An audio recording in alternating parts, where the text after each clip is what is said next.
Hey guys, welcome to today's episode of Free Magic Live. Today I want to teach you the first ever card trick that I learned. So let's go ahead and show you a live performance and then meet me afterwards. Check it out.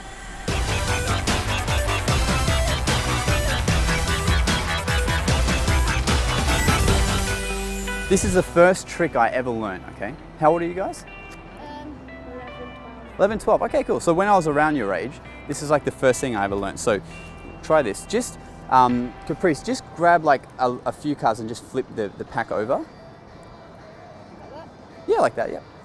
And then just go ahead a little bit further in and cut that to the top as well.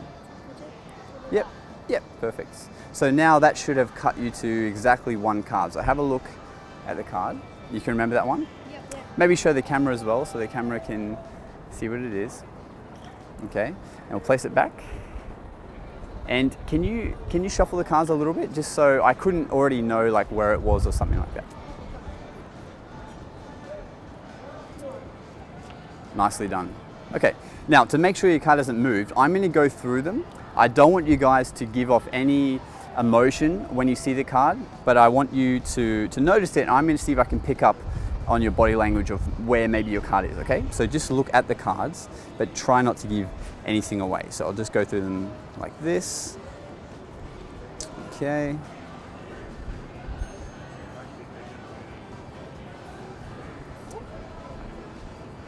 Okay, have you guys seen your card yet? You have? Okay, so I don't need to go through them. Here's the idea. All I'm gonna do is whatever your card is, whatever card you tell me, I'm just gonna spell it out and hopefully that will be your card. For example, you guys didn't pick a joker, did you? Okay, if you did, I would spell it out. So just hold out your hands, man. I'll give you some cards. So I would spell out joker. So I would go J-O-K-E and then R, and then we get a joker. But that's not your card. So what was your card? I think it was king. Yeah, the king. The king? Which, yeah. Do you know which king it was? Was it red or black? Red. Red? So the heart? Yeah. Okay, king of hearts. So I'm going to spell out king of hearts. Okay. So K-I-N-G-O-F-H-E-A-R-T. Could it be possibly king of hearts? Yeah. Nice. From your shuffle. Wicked. Nice. All right, guys, welcome back to the explanation side of things. We're just chilling in our sanctuary here with Dan behind the camera. Hello. Hi.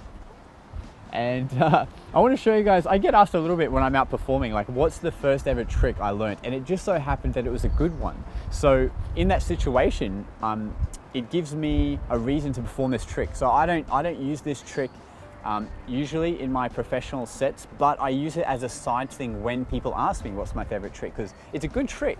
And what's happening is it's really simple, but it's really hands-off and really baffling to people.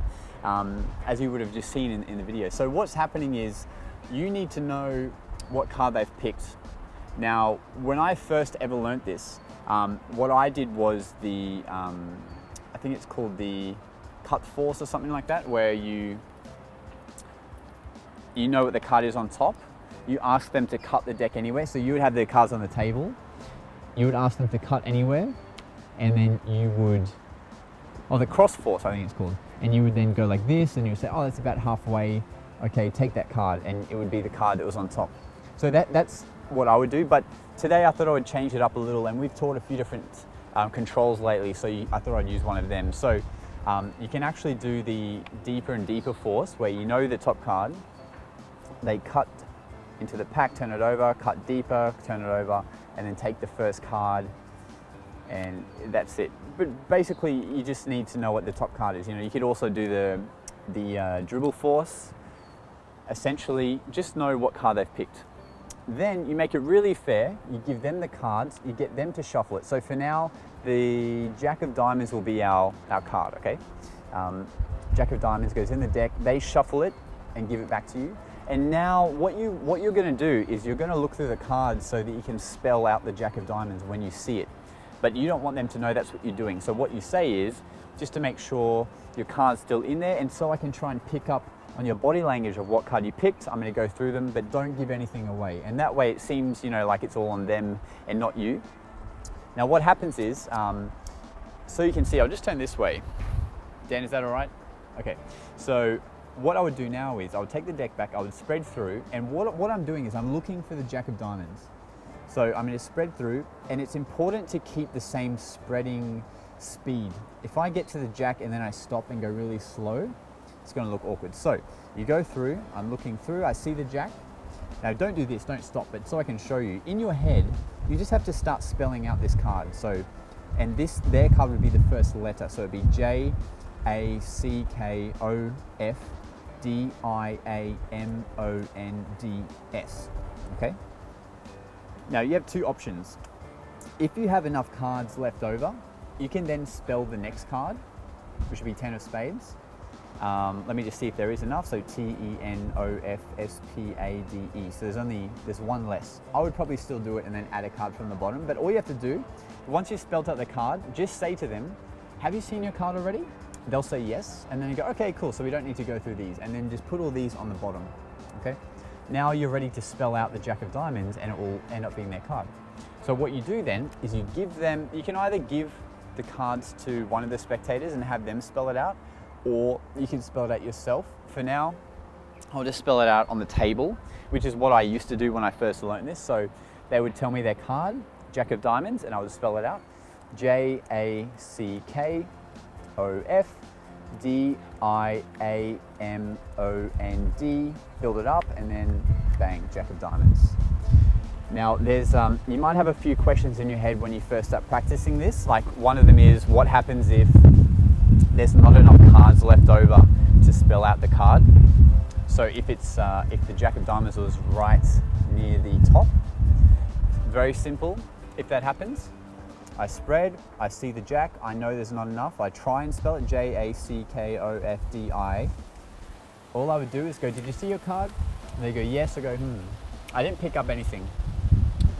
Do this, shuffle the cards again, and I would just do this, I would repeat it. I would get them to shuffle and then go through again. Or to make it easier, so you definitely know you're gonna hit and have enough cards, because you know their cards near the top, you could actually just cut the deck in half and go, let me try one more time, and then you can just go through it again. When you have lots of room, like right now the card's in the center, so I can easily count off another card. What happens is this, I count off, so JACKOFDIAMONDS, then I see the 5. Now all I have to do is remember the 5 of diamonds, because they're gonna remember their card anyway, but now I remember this one, so I spell this one out, FIVEOFDIAMONDS. Then I say to them, did you see your card? They say yes. I go, okay, we don't need to go through these, and put them on the bottom. And now this is the sweetest part. Now you're set up to reveal 2 cards. So what I say to them is, okay, I wasn't sure, I couldn't pick up on your body language, but here's what I'll do. I'm going to change the order of the deck without touching the cards so that I can spell out whatever your card is. For example, let's say your card was the, and you have to act and pretend this is just happening now. But you say, let's say your card was the 5 of diamonds, was it? And they go, no. You go, okay, but if it was, I would do this. And then you would spell out 5 of diamonds, FIVEOFDIAMONDS. And they'll react to that, because that's amazing. And then you're already set now to go for their card. So then you say, okay, but what was your card? They say their card, you do the same thing, you do the gesture, and then get them to spell it out. And at the end of the day, you are doing a bit of dealing and stuff like that, but it's very hands-off and it's really strong tricks. So that honestly is the first card trick I learned, like first good card trick. I learned it many years ago. I still use it today when I have the conversation with people of what my first trick was.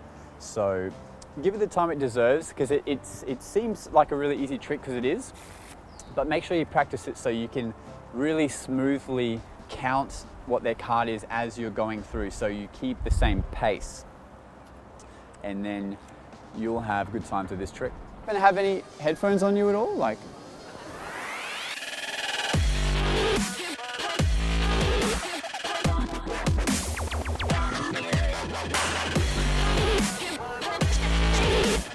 oh, perfect, cool. Is that okay if we borrow them for a second?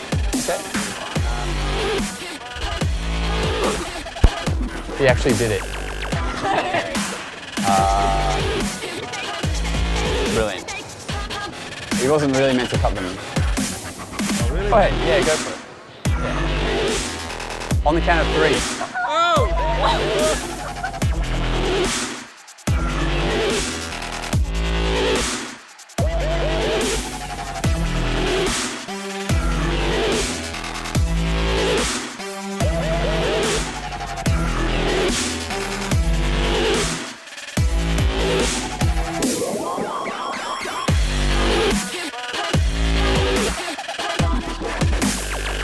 I'm hoping this works too. Let's try it.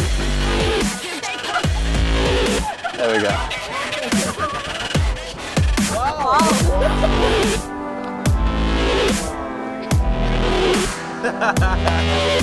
There we go.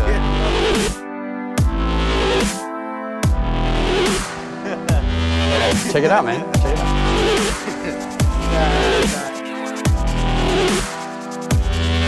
He told me to cut the headphones to scissors, and yeah, and he joined them back together. Now I still come. Wait, see that?